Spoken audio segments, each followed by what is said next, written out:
మొన్న 21st June yoga day celebrations అయితే జరిగాయని అందరికీ తెలుసు.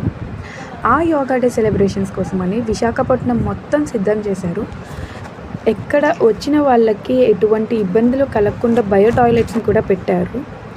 ఆ బయో టాయిలెట్స్ వద్ద స్నేక్స్ అవి రాకుండా లెమన్ గ్రాస్ ఆయిల్ ఇవన్నీ స్ప్రే చేసి వాళ్ళు తగిన జాగ్రత్తలు తీసుకున్నారు. యోగా డే సెలబ్రేషన్స్ అయితే చాలా సక్సెస్ఫుల్గా కంప్లీట్ అయ్యాయి.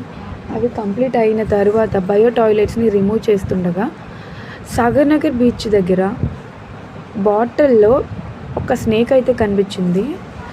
అది ఎంత డేంజరస్ స్నేక్ అంటే చాలా డేంజరస్ స్నేక్. దాని ఒక్క కాటుకి వచ్చిన విషంతో 16 మెంబర్స్ ఒక్కసారిగా ప్రాణాలు కోల్పోవచ్చు.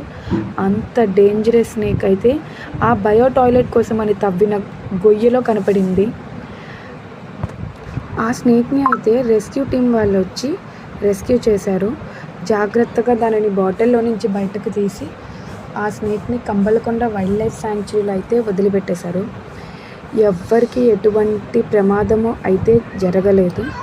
బై గాడ్ గ్రేస్ అందరూ సేఫ్.